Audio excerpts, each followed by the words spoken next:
पावन अपने हाथों से कृष्णाय वासुदेवाय हरिये परमात्मने नाथ क्लेश नाशाय गोविंदाय नमो नमः गोविंदाय नमो वसुदेव सुतम देवम कंसानूरमर्दनम देवकी परमानंदम कृष्ण जगत गुरु कृष्ण वंदे श्री कृष्णा शरणौ मम श्री कृष्णा शरणौ मम श्री कृष्णा शरणौ। अभाग्यशाली कल्याणकामी देवियों, बड़भागी गीता के पैरोकार मेरे सज्जनों,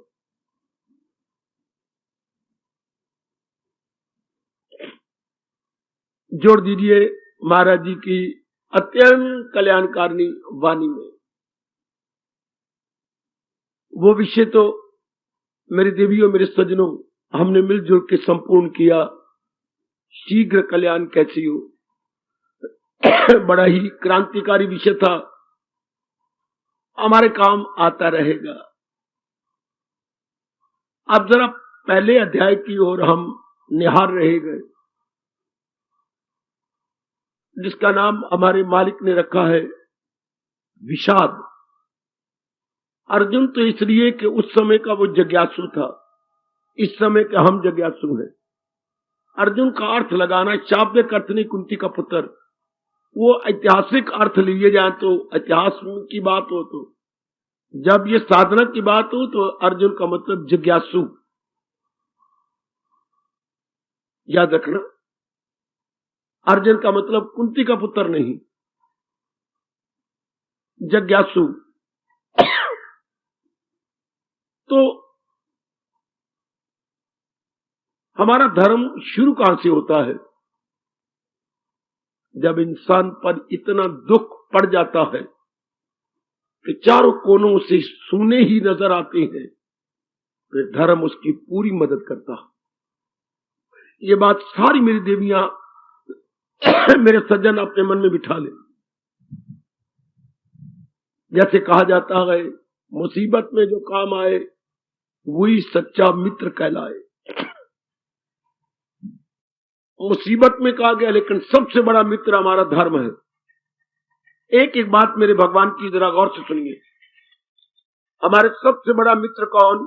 धर्म से बढ़ के मुसीबत में, कष्टों में, कमियों में और कोई काम नहीं आता। सबसे बड़ा हितैषी हमारा धर्म है। नहीं, इसमें हमारा रोम रोम स्वीकार करता है। बस अफसोस ये कि धर्म भूमि भारत में नाना प्रकार के कथा कथित धर्म पनप पड़े, जिनको धर्म नहीं कह सकते, हम संप्रदाय कह सकते हैं। संप्रदाय और धर्म में क्या फर्क है? धर्म हमेशा एक होता है, संप्रदाय उसी में से निकली हुई नहरें है।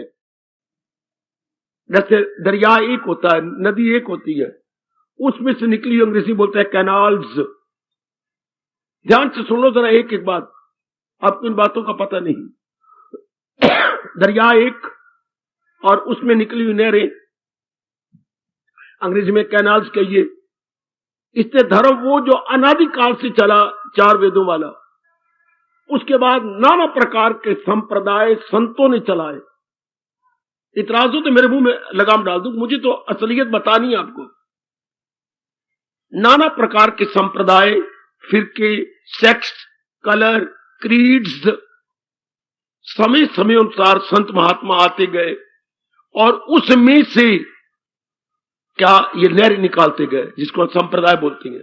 हमने गलती से हर एक नहर को दरिया कहने शुरू कर दिया। इससे क्या हुआ? लड़ाइयां झगड़े। मेरा धर्म अच्छा, नहीं बकवास करती है तू, मेरा धर्म अच्छा, थप्पड़ मारूंगी तुझे, मेरे धर्म से बढ़ के कोई बात नहीं। जिस धर्म ने हमारे दुखों को भगाना था, उसी ने दुखों को बढ़ा के रख दिया। खून खराबा, कत्ल, मार धाड़, उनकी इच्छा। उनकी इच्छा के बिना तो पत्ता भी नहीं हिल सकता। मेरे पास तो कोई उत्तर नहीं, वरना मुझे बड़ी हैरानगी होती है कि जिस छुरी ने हमारी सब्जी, हमारे फल काटने थे, वही छुरी हमारी उंगलियां काटने लगी, हमारी बाजू काटने लगी। जिस धर्म ने हमारे बड़े काम आना था, वही धर्म नाना प्रकार के रूप रख के कट्टरपना होके हमारे गलों पे पड़ा, हमारे घरों को तबाह करने लग गया। धर्म का ये काम नहीं होता। ये जो नीच पुरुष होते हैं, वो धर्म की आड़ में अपना उल्लू सीधा करते हैं। गंदे पुरुष, नीच पुरुष, जो कि दरिंदों, परिंदों, चरिंदों में से निकल के आएगा, वही हिंसावादी होते हैं। कत्ल करना, मारना, धारना, ये किनका काम है? एनिमल्स का काम है, बीस्ट का काम है, इंसान का काम नहीं। तो धर्म कौन सा? जो भगवान जी ने दिया अनादिकाल से। ये जो संप्रदाय है, कोई 200 साल का, कोई 300 साल का, कोई 400 साल का है। कोई दुनिया में ऐसा धर्म जो 5000 वर्ष पुराना हो? 5500 वर्ष। ऐतिहासिक रूप में देखा जाए तो गीता को प्रकट हुए 5500 वर्ष गुजर गए। ऐसा कोई भी धर्म पुराना नहीं जिसको 5500 वर्ष गुजर गए। कोई है तो मुझे बता दो। मैं भरी जनता में कह रहा हूं, क्योंकि हम तो रिसर्च करते हैं ना, आपको जो असल बात है वो बता देते हैं। 5500 वर्ष पहले कोई संप्रदाय नहीं था, शाबाश, कोई फिरका ही नहीं था। ये सारे अभी अभी निकले, जितने का नाम लो तो अभी अभी। ये मुस्लिम, ये बुद्ध मत, ये जैन मत, ये और जो कितने पता नहीं कितने सिख मत अलग, ये तो कल की बातें हैं। अच्छा, जिस किसी का भी नाम ले लो, कल की बात है। ये ईसा मसीह, अभी ये कल की बातें हैं। शब्द और किसी का भी नाम ले लो, शुरू में क्या था? 4 वेद। शुरू में इस पर तो कोई इतराज ही नहीं कर नहीं सकता। अगर शुरू में धर्म का घर कोई थे तो 4 वेद, यज और शाम वेद। मैं ही हूं अर्जुन, मैं ही इन्हीं रूपों में प्रकट हुआ हूं। मैं दीने अजल का भी हूं, आसरा मेरी जात आली में रहा सदा। मैंने जीवों के कल्याण के लिए ये धर्म बनाया, जीवों के कल्याण के लिए। तो धर्म होता है दुख को दूर करने के लिए। धर्म का मतलब होता है, मैं मोटे तौर पर बता रहा हूं, एकाग्र रहना सब, जो हमें ये अच्छी तरह समझा डाले, नहीं अंतःकरण में बिठा डाले, उचित क्या है, अनुचित क्या। ये धर्म का काम। अच्छा, बिल्कुल हाजिर रहना मेरे साथ मेरे साथ ही रहना, मेरे सज्जनों, मेरे देवियों। उचित अनुचित में भली प्रकार भेद हमारे अंतःकरण में बिठा दे, उसे धर्म कहेंगे। ये और कोई भी नहीं कर सकता सिवाय धर्म के। उचित अनुचित शुरुआत कहां से होती है? बुद्धि से। बुद्धि को पता लगना चाहिए मैं कौन सा इरादा करूं, क्योंकि बुद्धि ने इरादा करना है और इसी इरादे पर मन और तन ने जिंदगी काटनी है। अच्छा, बुद्धि को सबसे पहले यह पता लगना चाहिए कि मैंने क्या निर्णय लेना है।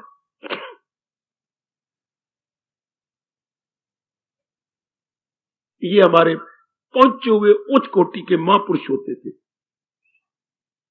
जो हमें समझाया करते थे, जिनकी पाठशालाओं में हम जाते थे तो हमें बताते थे वो। या फिर गीता जी का प्रचार होता तो जहां पता लगता तो कर सच्चे दिल से परस्तिश मेरी। उचित क्या होता है? उचित, मेरे पास टाइम नहीं बचे, मैं ही बोलता जाऊंगा। उचित क्या होता है? जिससे अधिकतम खुशी मिले, जिससे अधिकतम यानी मैक्सिमम कल्याण हो, उसे उचित कहते हैं। बेटी बिठा लो अपने मन में। आपको इतना टाइम कहां कि आप रिसर्च करो, गहराइयों में जाओ, इतनी बुद्धि भी तो नहीं। इसके लिए बड़ी बुद्धि तेज चाहिए। आप लोग सारे कुशाग्र हो, मेधावी हो। वो कोई कोई होता है मेधावी या कुशाग्र, तो ध्यान से सुन लो। जिससे हमें अधिकतम लाभ हो। लाभ किसका होता है? लोक का और परलोक का।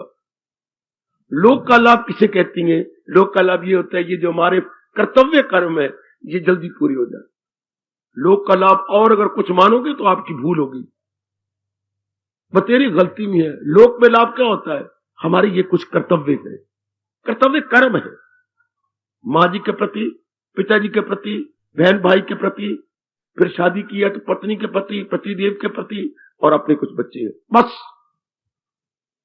इनके प्रति कुछ कर्तव्य कर्म, ऑब्लिगेटरी ड्यूटीज, ये हमने इनके प्रति पूरी कर देनी है। लेकिन ये नहीं देखना कि पिताजी मेरे लिए मेरा कर्तव्य कर रहे हैं कि नहीं, ना, ये मेरा काम नहीं। पत्नी मेरे लिए कर रही है कि नहीं, ना। पुत्र मेरे लिए कर रहा है कि नहीं, ना। मेरा कर्तव्य इनके प्रति क्या है? क्या कमाल की बात। धर्म हमेशा सब्जेक्टिव होता है, धर्म व्यक्तिगत होता है, वस्तुगत नहीं होता। शाबाश शाबाश शाबाश। जैसे पत्नी व्यक्तिगत होती है, मैं 2-3 दृष्टांत दूं। पत्नी व्यक्तिगत, विचार व्यक्तिगत, निर्णय व्यक्तिगत, और चौथा होता है धर्म व्यक्तिगत। ये थोड़ा होता है पत्नी व्यक्तिगत ना हो किसी और की, कहने बड़ा पाप। इस तरह धर्म व्यक्तिगत होता है। धर्म हमें कहते हैं तुझे पराई क्या पड़ी अपनी नबेड़ तू, तुझे पराई क्या पड़ी अपनी नबेड़ तू। हम जब पंगे ले लेते हैं ना, फलाने ने ये नहीं किया, ये धर्म नहीं है। इससे हम क्या कहेंगे? जो धर्म ना उसे हम क्या कहते हैं? जब अब व्यक्तिगत ना रहे, वस्तुगत चले जाए, उसको व्यवहार बोलते हैं। बेटी व्यवहार, धर्म व्यक्तिगत होता है। मेरा कर्तव्य क्या है? मैं छाती पे हाथ धर के कह रहा हूं, मेरी माँ है, मेरा कर्तव्य इनके प्रति क्या है, ये मुझे धर्म बता रहा है। पिताजी है, मेरी बहन है, मेरे भाई है, पत्नी है, मेरे बच्चे हैं, बस धर्म इतना ही बताता है? नहीं, परलोक भी साथ ले लेता है। मेरे प्रभु के प्रति मेरा कर्तव्य क्या है? आप में से कोई एक शब्द बोले, इतना गीते सुनी, प्रभु के प्रति हमारा कर्तव्य क्या है? धर्म का सबसे पहला जवाब, धर्म लोक परलोक निभाता है हमारा। 4 कान से सुन लो मेरी देवी, मेरे सजनों, धर्म हमारा लोक परलोक बनाता। इसलिए भगवान ने शाप दिया है, जो मेरी शिक्षा को नहीं मानेंगे ये दुनिया का है उसकी न अगला जहां, वो दोनों जहां से मारे जाएंगे। तो धर्म परलोक बनाता है। तो परलोक में पहला कर्तव्य हमारा क्या होता है? भगवान का। भगवान के प्रति हमारा कर्तव्य क्या है? हैरान हो गए आप सारे। हम अपने मन को क्या समझाएं?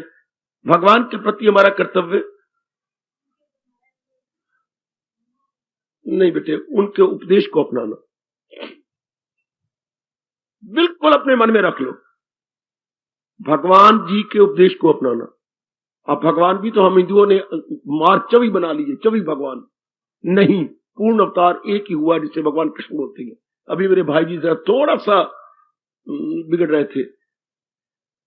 भगवान नारायण में शब्द लगा रहा हूं, उनके उपदेश को अपनाना। पूर्ण अवतार भगवान कृष्ण है, पूर्ण अवतार जिसे हम कहेंगे। वैसे जिद से जो मर्जी बनाई जाओ, गुरुओं को ही भगवान बनाई जाओ, तो शंकर को भगवान कही जाओ, जो मर्जी मुंह से बोली जाओ, वो और बात है, हमारे कोई वाद विवाद नहीं है। लेकिन जो असल बात है, पूर्ण अवतार वो नारायण को बोलते हैं। उनके उपदेश को अपनाना भगवान के प्रति हमारा कर्तव्य। अगर मन ना माने तो मैं तो समझाने आता हूं ना, मुझसे समझो और खड़े हो जाओ। भगवान के प्रति हमारा कर्तव्य, उनके उपदेश को अपनाना। इस पे कुछ पूछो तो पूछ लो बेशक, बिल्कुल नहीं शर्माना। भगवान के प्रति हमारा कर्तव्य, जो हम लोक परलोक बनाना चाहते हैं, उनके उपदेश को अपनाना। बहुत अच्छी। भगवान के प्रति हमारा कर्तव्य जो है, मेरी तालीम पर कार्पण।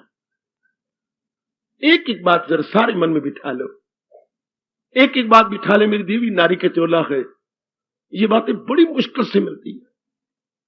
खुद भगवान कह के अंतर्धान हो गए, हजारों में होगा मनुष्य नाम सहस्रेषु कश्चित यत्ति सिद्धि है। अर्जुन, अब वो समय आ रहा है कि हजारों मनुष्यों में कोई कोई तेरी तरह जिज्ञासु बनेगा। 7वें अध्याय का शायद 3-4 श्लोक। वाह! अर्जुन कहे तेरी तरह जिज्ञासु कोई कोई बनेगा आगे चल के। अब देख लीजिए, हजारों में कोई कोई। गीता जी के तो सुनना सुनाना दिन ब दिन खत्म होता जा रहा, दिन ब दिन प्रतिदिन संत महात्मा अपनी मारे जा रही है। हाय हाय, भगवान के तो उपदेश ही खत्म होता जा रहा है। देखिए दिन ब दिन समाज में क्या हो रहा। होना चाहिए था महाराज जी का उपदेश हो, संत अपनी मारी जा रहे हैं, अपनी कुछ बताई जा रही है, अपनी बीच में मिसालें मिर्चें लगा के भिंडियां भरी जा रही हैं। होना चाहिए था महाराज जी का, जहां से ये उपदेश आया, कहां से? भगवान जी से। इसलिए भगवान जी को एक संबोधन दिया गया, जगत गुरु। कृष्ण वंदे जगत गुरुम। ऐ मेरे इष्टदेव, मैं आपको गुरु रूप में प्रणाम करता हूं, क्योंकि आपने हमें चोटी का उपदेश दिया। ये केवल भगवान कृष्ण जी को कहेंगे, राम को नहीं कहेंगे, क्योंकि राम ने ये कर्तव्य पूरा ही नहीं किया जगत गुरु के नाते से। राम बेचारे मर्यादा में ही रह गए, अपना सारा अवतार इन्हीं बातों में खत्म कर दिया। तो जगत गुरु ऋषियों ने केवल भगवान कृष्ण को कहा। कृष्ण वंदे जगत, इन्हीं के शब्द है, कृष्ण वंदे जगत गुरु। जगत गुरु भगवान कृष्ण को हमारा बारंबार नमस्कार, और हम उसी रूप में ही भगवान को प्रणाम करते हैं। हम बाल रूप के पुजारी नहीं है, हम योद्धा रूप के पुजारी नहीं है। हाँ, हम क्या ले रही हैं? हम ममता रूप में पुजारी नहीं है, हम तो जगत गुरु के रूप में भगवान के पुजारी हैं। समय की मांग भी यही है कि भगवान को जगत गुरु के रूप में देखा जाए, समझा जाए, अपनाया जाए। देखा जाए, समझा जाए, अपनाया जाए। एक एक बात सुन लो सजनों, जो हमें गुरुदेव महाराज जी ने प्रेरणा दिया, हमारे से ले लो। बड़ा लाभ उठा रहे हैं हम, बहुत लाभ उठा रहे हैं। महाराज जी का जो एस्पेक्ट या स्वरूप देखना है वो जगत गुरु के रूप में। किसी का बाल रूप हो तो हमें क्या, हमें कोई कटाक्ष नहीं, हमारे कल्याण के लिए। हाँ, महाराज जी जगत गुरु रूप में प्रकट हुए, हमारे जैसे मूर्खों को समझाने के लिए, हमें रास्ते पर लगाने के लिए। ये श्लोक हमारे पे लागू होता है। भलों को बुरों से बचाता हूं मैं, बुरों को जहां से मिटाता हूं मैं। आगे क्या कमाल कर दिया, जड़े धर्म की पेड़ प्रगट होके युग युग में आता हूं। भगवान का अवतार।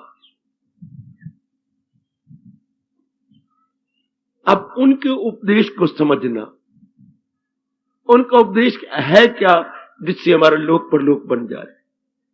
गीता का उपदेश हमारा लोक परलोक बना रहा है, हमारे लोक के फराइज को पूरा करता जा रहा है।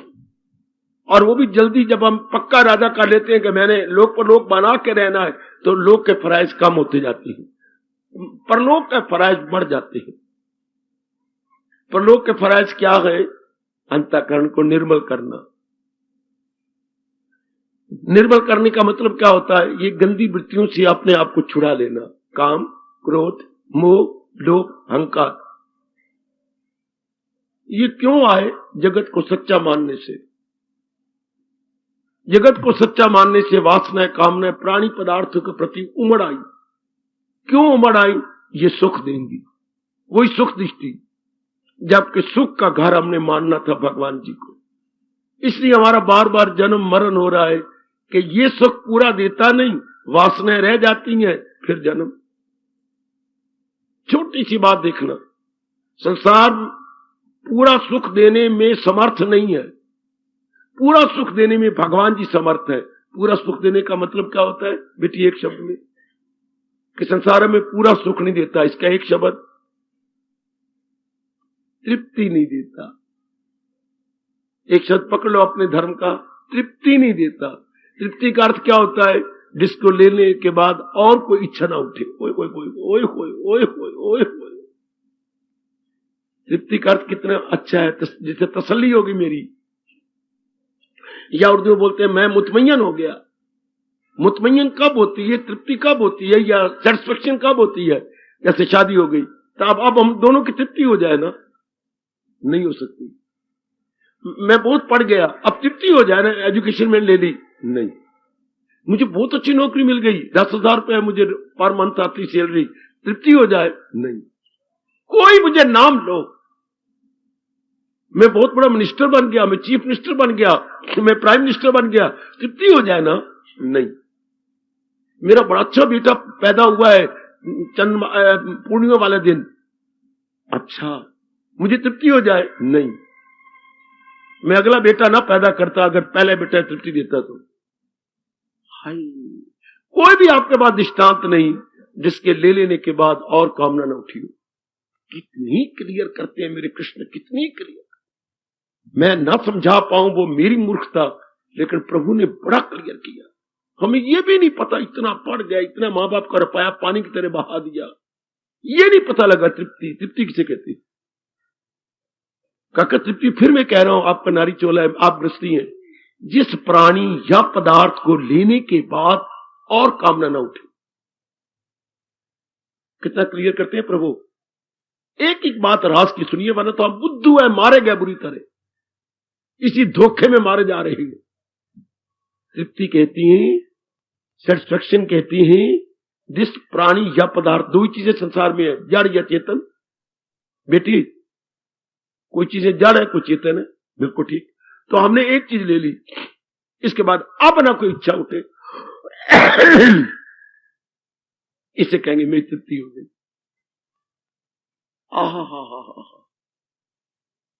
संसार की कोई भी चीज लीजिए जिसको लेने के बाद फिर आपकी इच्छा ना उठी, नहीं। पढ़ाई करी, तृप्ति हुई, नहीं। नौकरी की इच्छा, नौकरी बड़ी अच्छी ले ली, फिर तृप्ति हुई, नहीं। शादी की इच्छा, फिर शादी करी, तृप्ति हो गई, नहीं। औलाद की इच्छा, औलाद हो गई, तृप्ति हो गई, नहीं। दूसरी बच्चे की इच्छा।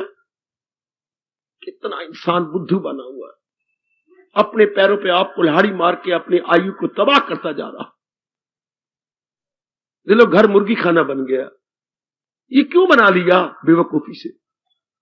भगवान को उल्टा मजा आ रहा है ये कहते हुए, जहालत है उर्फा पे, दुनिया है चक्कर में आई। बिल्कुल बुरी तरह चक्कर है। हर एक इंसान 99% चक्कर में है। चक्कर का मतलब तृप्ति लेना चाहता है, लेकिन मूर्ख को यह नहीं पता तृप्ति है कहां। शाबाश शाबाश शाबाश। तृप्ति लेना चाहता है, लेकिन पता ही कोई नहीं। 1 जन्म, 2 जन्म, 3 जन्म, 4 जन्म, 5 जन्म, मैं तो कुछ नहीं कह सकता। मेरी देवियों में निश्चित रूप से कुछ नहीं बोल सकता।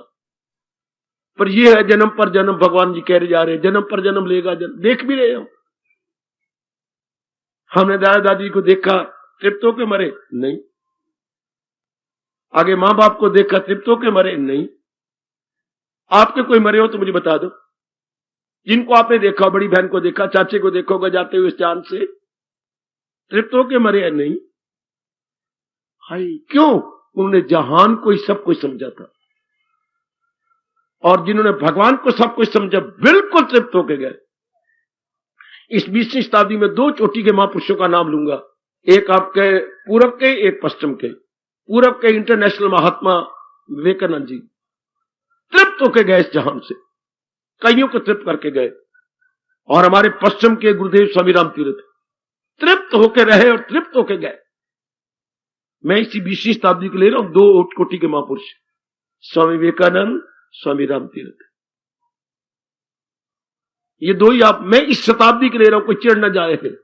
20वीं शताब्दी कह रहा हूं मैं, 20वीं शताब्दी के 2, 20वीं शताब्दी अब समाप्त होने वाली है, 95 आ गया बच्चे, 4-5 साल रह गए। ये शताब्दी फिर 21वीं शताब्दी शुरू होगी। तो इस शताब्दी में ये 2 ही उच्च कोटि के महापुरुष हुए, जिन्हें हम कहेंगे तृप्त। उच्च कोटि के इंटरनेशनल महात्मा, दोनों अपने देश के भी कल्याण कर गए और दूसरे देशों में भी अनेकों कल्याण कर गए। इसलिए बोलते हैं हम इन्हें इंटरनेशनल महात्मा, अंतरराष्ट्रीय महात्मा। अब ये तृप्त हो गए, लेकिन बाकियों को देखा जाए कोई तृप्ति नहीं। अच्छा, अब निर्णय क्या हुआ? भगवान क्या कह रही है? संसारिक रूप में तृप्ति हो नहीं सकती। क्यों? ये सारी चीजें अधूरी है। ये ज्ञान शुरू में होना चाहिए जो हमें अब मिल रहा है कि जहान में इतनी क्षमता नहीं हमें तृप्त कर सके। तृप्त नहीं होगी तो मन में कामना उठती रहेंगी, हमारी दवाई चली रहेगी। कब? जब बुखार नहीं उतरेगा। बुखार उतर गया, दवाई भी खत्म। इस जब तक इंसान की तृप्ति नहीं होगी, सुनिए ध्यान से, इंसान की कामना खत्म नहीं हो सकती। नई नई कामना करेगा, नई नई पदार्थ लेगा, नई नई जगह जाएगा, वो चैन से बैठ ही नहीं सकता। सुनो मेरी बात, क्या? जब तक तृप्ति नहीं होती। ऐसों के लिए, ऐसे कमबख्तों के लिए भगवान ने क्या कहा? हाय, बड़े कठोर शब्द भगवान नहीं कहेंगे। गम बेहिसाब उनको दिन होके रात, बेचैन रहेंगे, बेकरार रहेंगे। अंदर वाला इस शरीर को चैन नहीं पाने देगा, अंदर वाला बेचैन रहेगा। इसे चैन कब आता है? जब पूर्ण रूपेण ये जान ले कि तृप्ति भगवान से मिलती है। कोई ये चर्चा चलाता ही नहीं, सब घर में कोई माँ बाप ये चर्चा चलाता ही नहीं, दादा दादी चर्चा चलाता ही नहीं, स्कूलों कॉलेजों यूनिवर्सिटियों तक हो आया हूं, कोई चर्चा ये चलाता ही नहीं। ये चर्चा ही नहीं चल रही। गंदी मंदी सब्जेक्ट है, गंदी मंदी ये गीत है, गंदी मंदी आपके शरीर के गीत, और बड़ प्रकृति के गीत, और जो क्या कहूं मैं आपको, गणित के गीत, बातें, ये बातें है ही नहीं कि how to get full satisfaction. कोई सुनाता ही नहीं। ये तो गीता कृष्ण में आके बताया, जो है जानने का वो सब जान ले। इतनी बात ही कोई नहीं कहता कि आ मैं तुझे वो बताऊं जिसकी जानने के बाद और कुछ जानना जरूरी नहीं होगा। ये भगवान ही कह सकते थे। है कहीं किसी ने कहा, जो है जानने का वो सब जान लो, या आके तृप्ति हो जाती है। याद रखिए, हमारी पूर्ण तृप्ति कहां से होती है? जो खुद पूर्ण हो। तो पूर्ण तो भगवान दिए, और तो कोई पूर्ण था नहीं, है नहीं, होगा नहीं। भगवान दो चार ना मानना मेरी बेटी हो। समाज ने तो पता नहीं कितने भगवान मान लिए हैं, कितने ही भगवान। हम एक ही भगवान कहेंगे, इस जन्म में तो एक ही कहिए, भगवान कृष्ण। पूर्ण अवतार में कह रहा हूं, राम से भी कहूंगा मन हटाइए, वरना मन इधर उधर भटकेगा और अनन्यता में फर्क आ जाएगा। भगवान जी कहते हैं पूरा ध्यान उसका लगेगा। ध्यान से सुन लो, जो अनन्य है, अन्य की ओर नहीं जाता मन जिसका।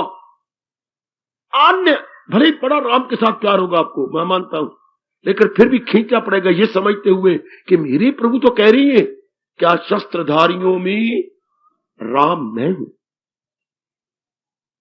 राम के रूप में मैं ही प्रकट हुआ था। 10वां अध्याय निकालो, और आपको सिपाहियों को पता ही नहीं, ये 10वें अध्याय में है बाबा जी, मैं ही राम के रूप में प्रकट हुआ था।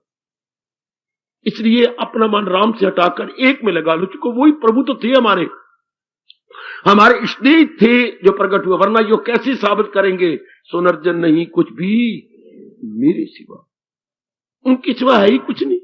अब आपका मन क्या होगा? चारों ओर से हटकर, चाहे भगवान राम है चाहे कोई और, एक प्रभु में लग जाएगा। यही गीता कृष्ण कहती है। बेटे यही आपको गीता सिखा रही है। क्या? अनेक में एक। अनेक नाम जहान का है, एक नाम नारायण का है। नारायण जी ही एक से अनेक हो गए। जैसे एक अंक ही 2 बन गया, 3 बन गया, 4 बन गया, 5 बन गया, 6 बन गया, 10 बन गया, 100 बन गया, 1000 बन गया, 10,000 बन गया। है बाबा, एक अंक ही बढ़ता जा रहा है एक अंक। इसलिए हिसाब को आप अपनी भाषा में बोलेंगे क्या? अंक गणित। एक अंक का सारा खेल है। एक का अंक तो बेटे एक, फिगर ओनली 1 यूनिट कहिए। एक यूनिट से अनेक हुए, यूनिट से अनेक, अंग्रेजी में यूनिट कहेंगे। वो एक ही है, कौन? भगवान जी। वही अनेक बनते गया, अंक गणित होता गया, अंक आगे गणित हो गया, बढ़ता गया। अच्छा, 1 से 2 बन गए कि नहीं? 1 में 1 मिलाया 2 बन गए, 1 में 2 मिलाया 3 बन गए, एक ही बढ़ता जा रहा है। इस तरह एक ही भगवान अनेक रूप में नजर आते जा रहे हैं। मैं उस दिन भी कह रहा था, आज फिर कहता हूं। जैसे ये बात हुई तो गुरुदेव जी ये बात भारत की चला रहे थे अमेरिका में, तो नहीं माने, वो तो नास्तिक है। तो वो नर नारी इकट्ठे, पति पत्नी इकट्ठे बैठते, उनको विश्वास नहीं भी शायद मैं भाषण सुनूं ये कहीं चली ना जाए, तो वो इकट्ठे बैठते हाथ में हाथ मिला के। जैसे अब तुम इसमें बैठे तो वो दूसरे देशों में इकट्ठे बैठते, खड़े हो गए सारे कपल बोलती है या दंपति खड़े हो गए। नहीं स्वामी जी ये कैसे हो सकता है? ध्यान देना, ये कैसे हो सकता है कि वो एक या अनेक हो गया? आप सुन के हैरान हो जाओगे। स्वामी जी के बैग में एक शीशा लटक रहा था, जैसे मिरर होता है बेटे, जैसे आपके वॉश बेसिन पर होता है, वह हॉल में लटक रहा था। तो स्वामी जी ने कहा अगर कोई भाई ये शीशा मुझे हमेशा के लिए दे दे, मैं बड़ा शुक्रगुजार हूंगा। आप लीजिए, ये आप ही का है, मेरा हो गया ना। हाँ स्वामी जी ने आओ देखो ना ताओ, हाँ शीशे को ऊपर ले गए, जोर का पटका, मेरे को 9 टुकड़े हो गए। सच्चाई कह रही हूं, बकवास नहीं कर रहा मैं। अगर आपने उनके भाषण पढ़ेंगे, इन दी वुड्स ऑफ गॉड रियलाइजेशन, उनके भाषणों का नाम क्या रखा गया है? इन दी वुड्स ऑफ गॉड रियलाइजेशन। आहा, तो टुकड़े 9 हो गए, सारे खड़े हो गए बेंचों पर कि ये स्वामी जी ने क्या कर दिया, सन्नाटा छा गया सारे। अब स्वामी जी जरा ऊंचे हो गए और सबको कहा आप क्या देखते हैं? देखिए चुप रहे, कोई बोले ही नहीं। स्वामी जी ने कहा मैं बताता हूं, मैं ही अपने आप को इन 9 फॉर्म में देखता हूं। हाय क्या गजब का दृष्टांत। टुकड़े किसके हुए? शीशे के, न कि स्वामी राम तीर्थ के। स्वामी जी कहते हैं my own reflections in so many pots, my own reflection. कितना अच्छा दृष्टांत है, मेरा ही प्रतिबिंब इन शीशे के टुकड़ों में। तो मानते हो या नहीं? न मानने वाली बात, बिल्कुल ठीक है। इस तरह एक ही भगवान अनेक हुआ पड़ा, अनेक रूपों, एक ही। चलिए 13वां अध्याय, भगवान कहती है मेरे कोई टुकड़े नहीं कर सकता, मैं इंडिविजिबल हूं। तकसीम उसकी मुश्किल है मगर उसका हर शय में। क्या गजब का फरमान है। स्वामी जी के ये दृष्टांत सारी दुनिया में मशहूर थे कि जैसे एक ही शीशे के टुकड़े कर दें अनेक, तो उसमें देखने वाला भी अनेक हो गया। नहीं, देखने वाला एक ही रहेगा। देखने वाले को अपनी भाषा में बोलेंगे दृष्टा एक ही है। टुकड़े किसके हुए? शीशे के। दृष्टा एक, तो इस सारी दुनिया का दृष्टा तो मालिक है, उसी ने अपने में से अनेक बना दिए, सारे अनेक वही। अब आपका मन समाधि में जम जाएगा। मुझे इस दृष्टांत ने मेरी बड़ी मदद की। इस दृष्टांत ने आप भी अपने एकाग्रता में मदद ले लो स्वामी जी के इस दृष्टांत से। शीशे के टुकड़े हुए न कि भगवान के। इस तरह भगवान ने प्रकृति के टुकड़े कर डाले अनेक, लेकिन शक्ति अपनी रखी हर एक के अंदर। मैं हूं आत्मा बिल यकीन जो है जानदारों के दिल में बकी, वो सब हस्तियों को घुमाता रहे। क्या बोलूं आगे? वो माया का चक्कर चलाता रहे। इसी दृष्टांत से ही हम भगवान को जगत गुरु कह बिना रह नहीं सकते। ऐसा किसने समझाया ही नहीं। देखिए वो एक ही अनेक हो गया है, अंक एक ही है, अनेक हो गया। शीशा एक ही था, उसके टुकड़े हो गए, लेकिन टुकड़े किए किसने? वो तो एक ही रहा। भगवान तो एक ही रहे, अपने में से 3 गुण निकाल दिए, अपने में से 5 तत्व निकाल दिए, नाना प्रकार के रूप पैदा कर दिए और रूपों में शक्ति अपनी भर दी। संसार चल रहा है। वाह वाह। अब हमारे जैसे जो कल्याणकामी है, जो कल्याण करके इस जहान से चले जाएंगे, केवल एक में मन टिकाएंगे, अनेक में नहीं। अनेक में टिकाने वाला धक्के खाएगा, कभी तृप्ति नहीं होगी, और एक में मन लगा लेने वाला बिल्कुल तृप्त हो जाएगा। अब क्या होगा? पहला अध्याय चल रहा है विषाद का। विषाद वो होता है, विषाद ऐसे होता है, पहले चिंता, फिर क्लेश, ना पहले क्लेश, फिर चिंता, फिर दुख, फिर विषाद। पहले इंसान को क्लेश होता है, ये क्यों होगा, वो क्यों होगा, वो फिर चिंताएं लग जाती हैं, फिर दुख शुरू हो जाती हैं। दुख के बाद इतना भारी दुख बढ़ जाता है कि सहा नहीं जाता, उसे बोलती हैं विषाद। जो दुख सहन ना हो सके, हाँ उसे विषाद कहती है। जो दुख सहन न हो सके, अनबियरेबल मिजरीज एंड एफ्लिक्शंस, उसको हम कहेंगे विषाद। अब पहला अध्याय कह लिया विषाद का, इंसान बहुत दुखी हो गया। इसका जवाब क्या, वो क्या हुआ, भगवान के उपदेश को ना अपनाने वाला दुखी हो जाता। भगवान के उपदेश को ना अपनाने वाला। स्वामी जी ने फिर हमारी मदद की जापान में। कैसे? जापान में यूनिवर्सिटी में ये फिर प्रश्न उठा उनके ऊपर। जापान से होते हुए वो गए थे अमेरिका में, तो ये फिर यूनिवर्सिटी के स्टूडेंट्स ने प्रश्न किया, भगवान के उपदेश को ना अपनाने वाला कैसे? सुनिए सुनिए मेरी बेटियों, मेरे सज्जनों, स्वामी जी फरमाते हैं कितना अच्छा दृष्टांत। एक हमने सवाल निकालना है, हाँ, तो घंटा हो गया सवाल नहीं निकल रहा। आप लोग मैथमेटिशियन के पास, गणितज्ञ के पास गए, सर 1 घंटा हो गया मुझे सवाल नहीं निकल रहा, आप मेरी मदद करेंगे? जरूर। देखा, तुम अपने आप को क्या समझते हो? इंटेलिजेंट। आपने मुझे क्या समझा? मूर्ख। मैं मूर्ख ही समझता हूं अपने आप। अब जो आप कहोगे मैं वही कहूंगा। तुम मूर्ख हो। मुझे कारण बतलाइए। तुमने सवाल को समझा ही नहीं। इस सवाल में फार्मूला तो लगाया ही नहीं। ये तो फ्लॉप फार्मूला के आधार पर चल रहा था। लगाओ फार्मूला। 10 मिनट में भाग के आ गए, सर सवाल निकल आया, इधर भी 15 है, उधर भी जवाब लिखा हुआ है 15 हिसाब में, जवाब मिल गया, ठीक हो गया। फार्मूला लगना चाहिए। सुनो मेरी देवियों, सुनो मेरे सज्जनों, भगवान ने सृष्टि बनाई, सृष्टि में बाकी जीव छोड़ो परे, हमें मनुष्य जाति को बनाया। हम बोलते मनुष्य जाति, मनुष्य जाति में विशेष सोचने वाली बुद्धि दी।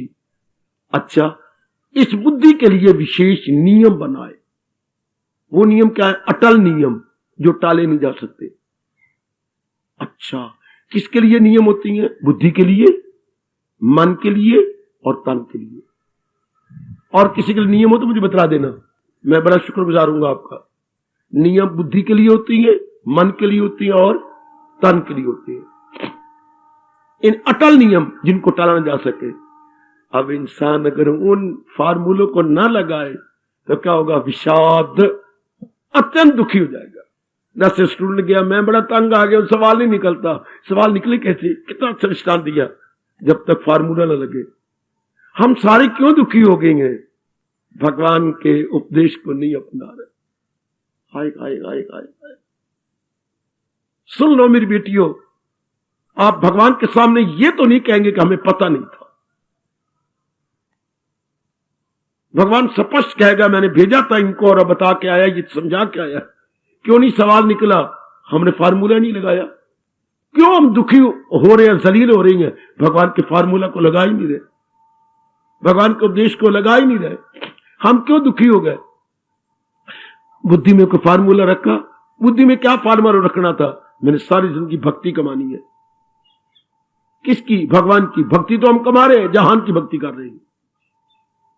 इसकी जगह हमने भगवान की भक्ति कमानी थी। ध्यान दे लो मेरे नेक जीवो, हम सारी जिंदगी धन के लिए, सारी जिंदगी अपनी पत्नी के लिए, पतिदेव के लिए, बच्चों के लिए। हालांकि इनको समझना था गौन, सेकेंडरी। भगवान को समझना था फर्स्ट एंड फॉरमोस्ट। बिल्कुल जमाना उल्ट जा रहा है, दुख पाएगा। मन में विचार भगवान के रखने थे। हम सारी जिंदगी विचार रखते हैं, मेरा रुपया थोड़ा है, मेरी सेहत नहीं बन रही, मुझे इज्जत नहीं मिल रही, मेरे बच्चों का बनेगा, मेरी पत्नी का। सारी जिंदगी यही विचार करते रहते। और तन द्वारा कर्म करने थे भगवान में प्यार में भर के। हम कर्म करते हैं काम के आधार में, क्रोध के आधार में, मोह के आधार, इन गंदी वृत्तियों के आधार में। क्या होगा? गम बेहिसाब। हम जनता बिल्कुल उलट जा रही है भगवान के। जैसे उस स्टूडेंट का सवाल नहीं निकला जो फार्मूला नहीं अडॉप्ट कर ला। दुनिया वाले सुखी नहीं हो सकते जब तक भगवान के उपदेश को अपनाते हैं। कुछ बोल रहा हूं तो बेशक बोल दीजिए, मैं तो सिद्धांत बता रहा हूं आपको अपने भगवान जी के। ये सिद्धांत है। नहीं उपदेश को अपनाया जाएगा, हम जलील हो चुके हैं। नहीं फार्मूला को अपनाया, सवाल ही निकलता। उधर जवाब 15 है, मेरा कभी 25 आता है, कभी 30 आता है, कभी 35 आता है। 15 के साथ 15 नहीं मिलता, क्योंकि मैं फार्मूला नहीं लगा रहा।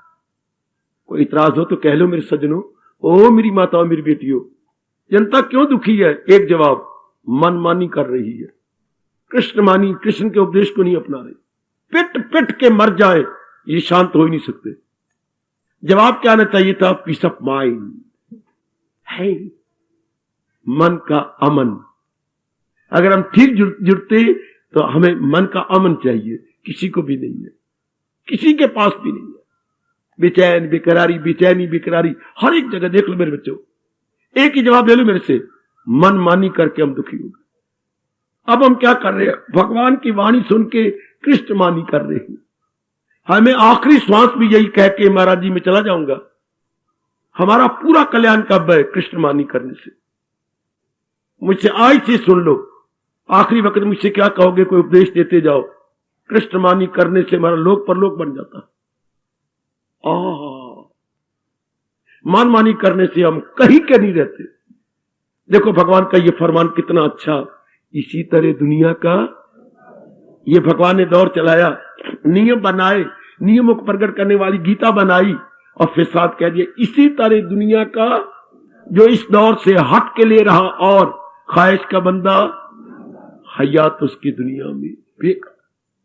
इससे बढ़ के कोई जगत गुरु क्या कहे कि मैंने दुनिया बनाई, दुनिया में इंसान की जाति मनुष्य जाति बनाई, मनुष्य जाति के लिए ये नियम बनाए, नियमों को प्रकट करने के लिए गीता प्रकट कर डाली। इसी तरह तुम सुख शांति से लोक परलोक बना सकते हो, नहीं तो फिर क्या होगा? हयात जिंदगी बेकार होगी।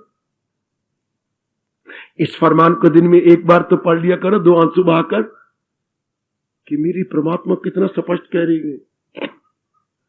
इसी तरह दुनिया का चलता है। मैंने ये चक्कर इसी तरह चलाया था कि मनुष्य जाति बनी, ये मेरे उपदेश को जाने, उपदेश को लेके अपनी जिंदगी गुजार के मेरी जात में समा जाए। आहा, हम सब कुछ कर रहे हैं लेकिन उपदेश को नहीं अपना रहे। धक्के धक्के, बिल्कुल ही धक्के। देखते हैं जीव कितने धक्के खा रही हैं। तो फिर पहला अध्याय क्या शुरू हो गया? अर्जुन विषाद योग। विषाद मतलब दुख सहा नहीं जाता, तो इधर आने की बजाय विषाद तो हर एक को हो रहा है, दुख नहीं सहा जाता, तो क्या और आत्महत्या कर रहे हैं। आना था इस विषाद के बाद भगवान की ओर, हम जा रहे हैं लाइन की ओर। आना था कृष्ण लाइन की ओर, हम जा रहे हैं रेलवे लाइन की ओर। क्या करने? सिर रखने। आना था इधर भगवान की ओर, क्या करने? जो है शीश झुकाने।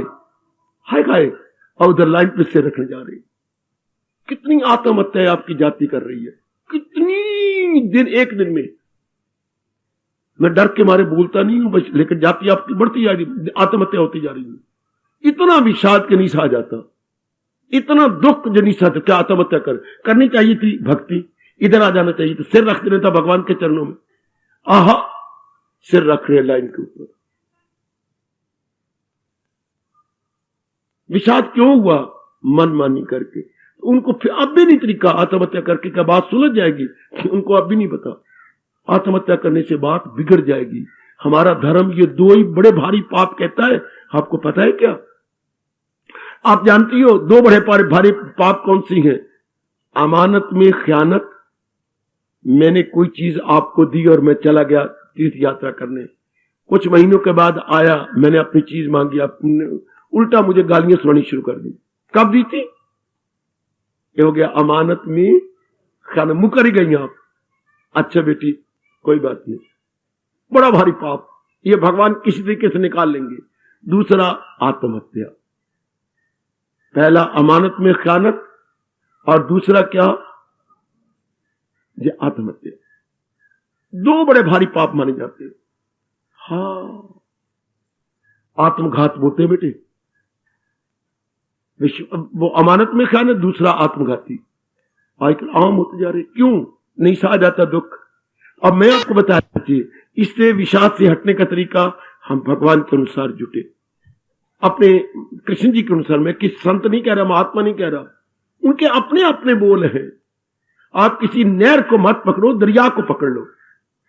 महाराज जी का उपदेश दरिया है, आज के संत महात्मा उसी दरिया में से निकली नहरें हैं। इसमें किसी को शक हो तो मुझे चुप कराओ।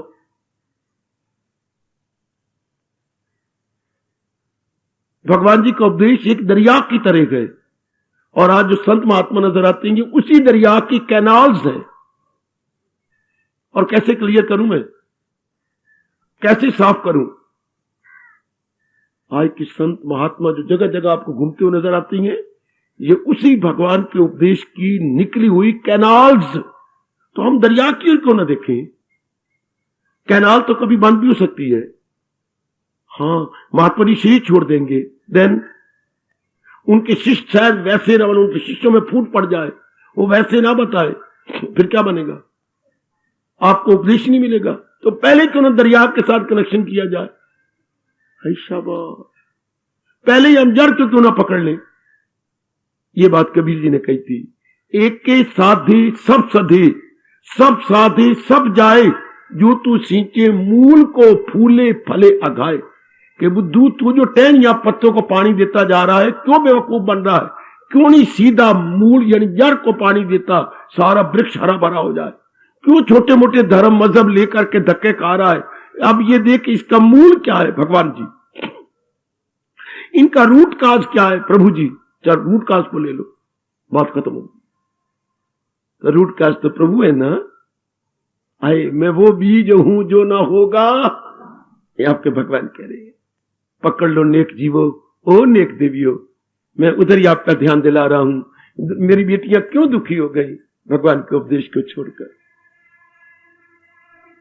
ये कोई सिनेमा स्टार भी नकल करने योग्य थे।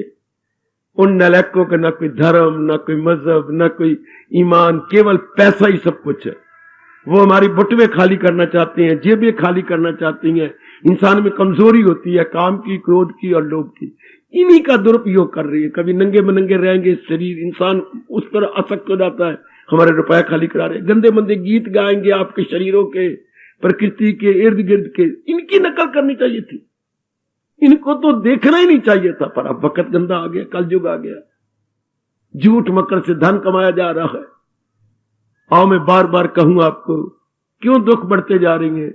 भगवान के उपदेश को छोड़कर हम मनमानी करते जा रहे हैं। मनमानी कैसी होती है? अनेकों को देख करके। अनेक कैसी जा रही हैं? अनेक बार मुखी है। और बार मुखता में क्या है, जिसके लिए भगवान ने कहा था, इन्हें छोड़ इनमें ना, नास्ती को अपनी मिटाना। हम बार मुखी हो। तो बार मुखी क्या है? काम बढ़ा हुआ है, काम जोरों पर बढ़ा हुआ है। शारीरिक प्यार नर नारी का बार जोरों से बढ़ा हुआ है। एक काम क्रोध जोरों से बढ़ा हुआ है, और लोभ स्टिल मोर जोरों से बढ़ा हुआ है। बार मुक्ता में ये तीन प्रधान है।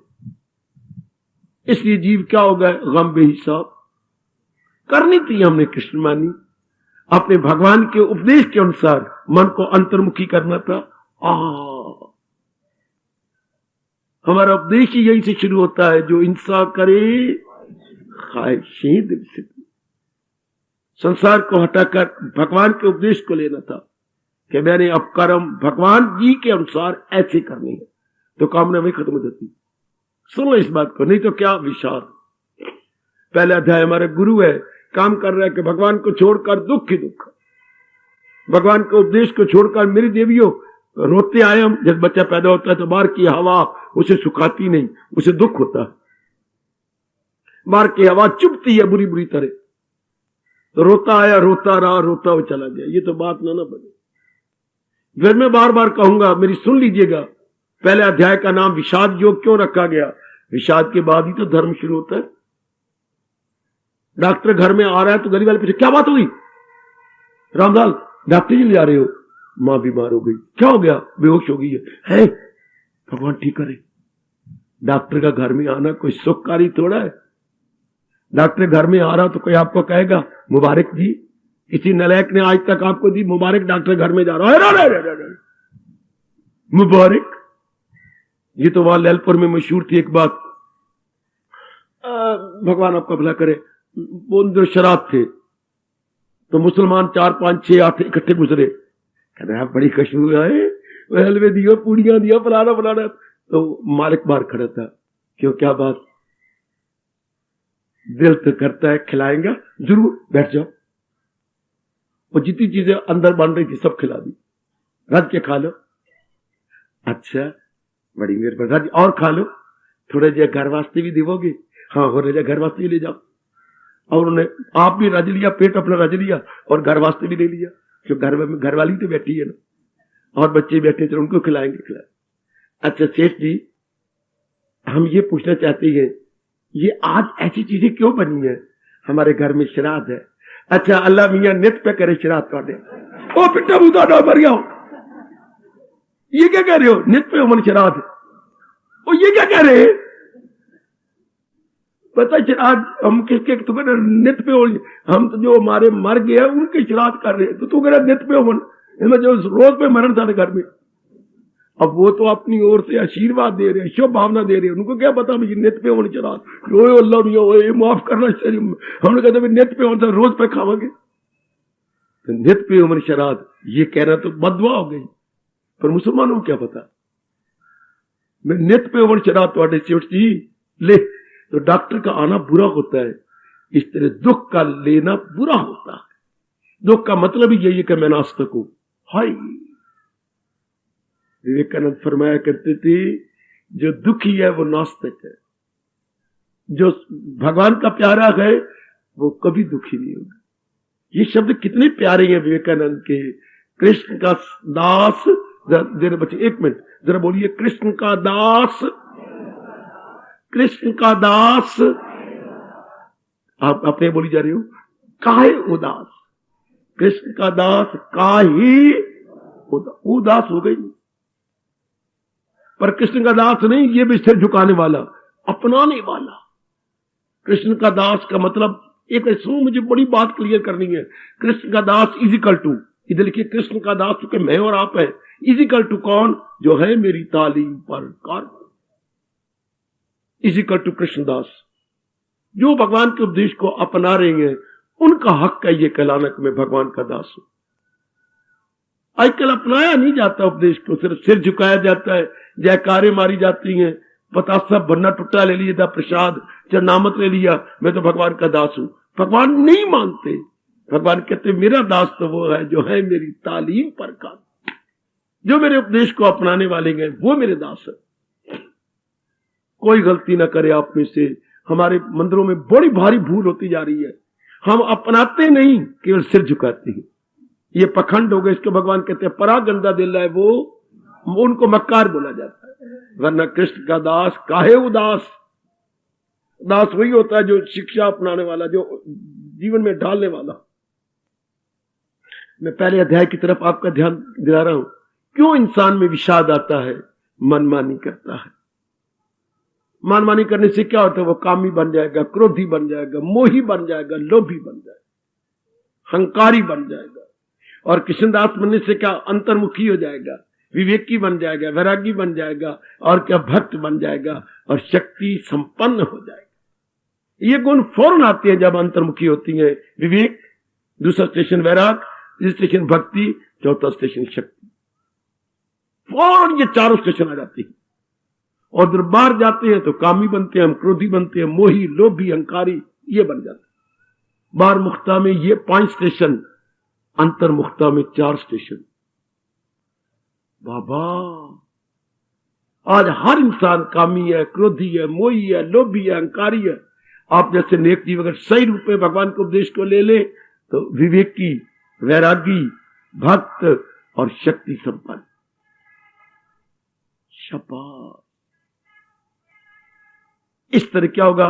जीवन में शांत, मन कितना ठंडा, दिन हो या रात, गर्मी हो या सर्दी, अंतर में हो या बाहर से हो, मन शांत, क्योंकि तृप्ति हो जाती है अंदर से। तृप्ति का घर ही अंदर है।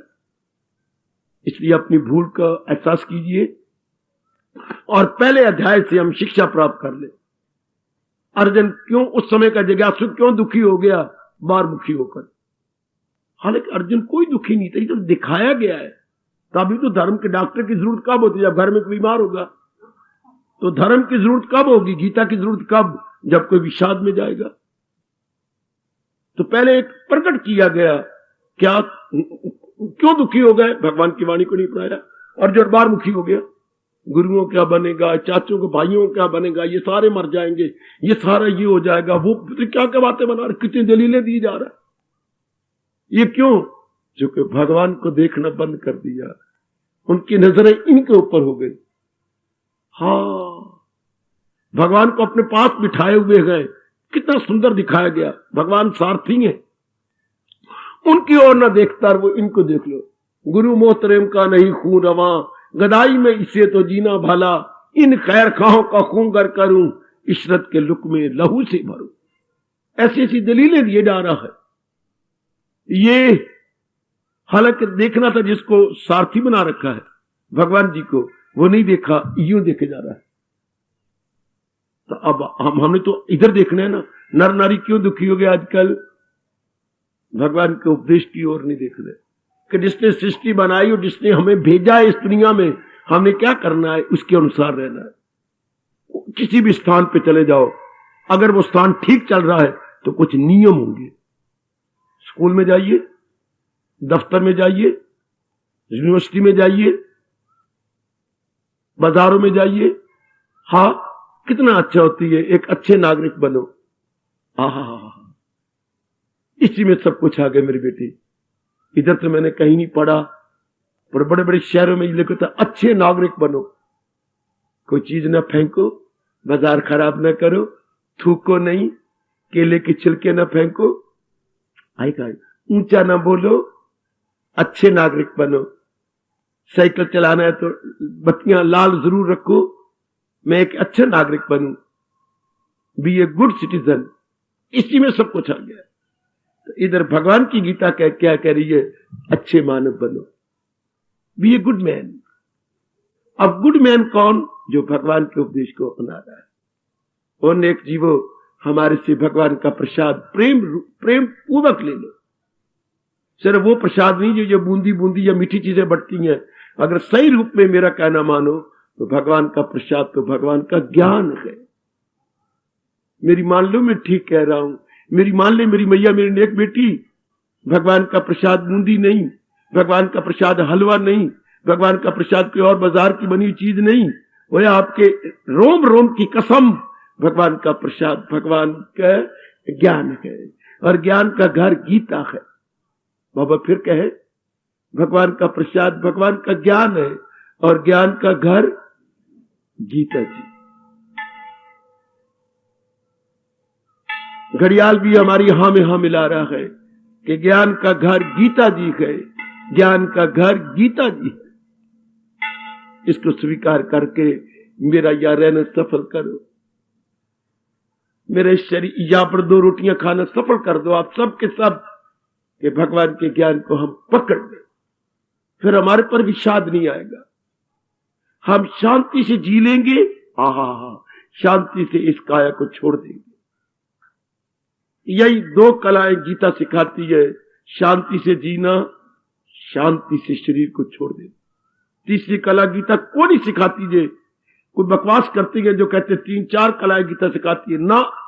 Happy to live, happy to leave, ये 2 कलाएं। हैप्पी टू लिव, शांति से जीना, हैप्पी टू लीव, शांति पूर्वक जहान को छोड़ जाना।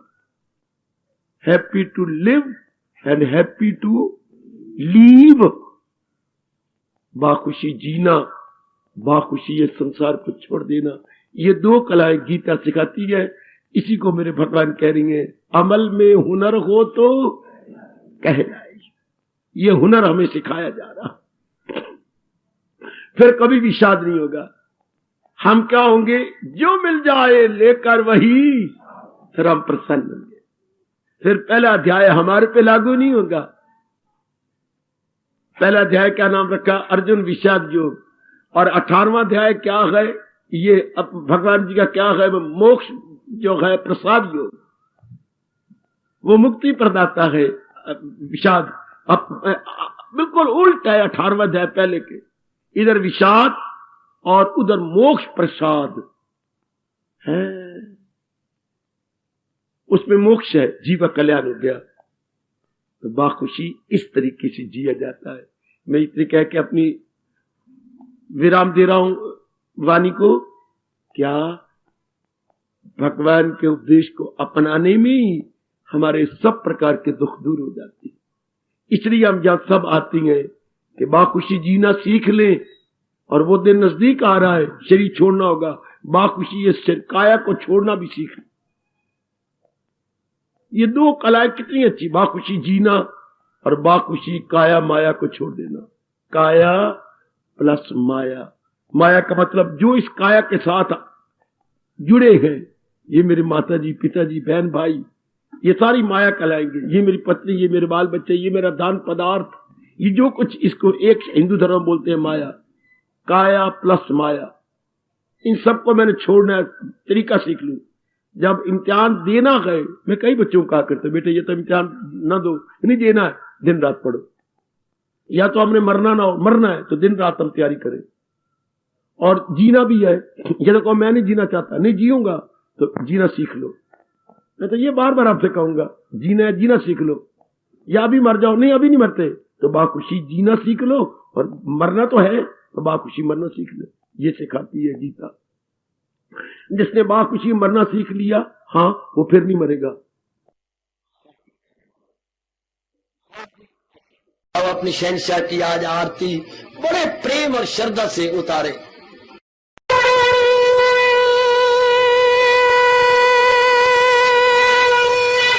ओम जय जगदीश जय हरे स्वामी जय दीना लात हरे भगत दास जनों के अवगुण क्षण में दूर करे। हरिओम जय जगदीश हरे जो जावे दुख बिन से मन का दाता, दुख बिन से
भवन्तु सुखिनः सर्वे सन्तु निरामयाः सर्वे भद्राणि पश्यन्तु मा कश्चित् दुःखात् भवेत्। हरि ओम शांति शांति शांति। ओम प्रभु इसलिए भगवान कृष्ण की जगत गुरु भगवान कृष्ण महाराज की सत्ता में सफल करना इसलिए हार्दिक धन्यवाद।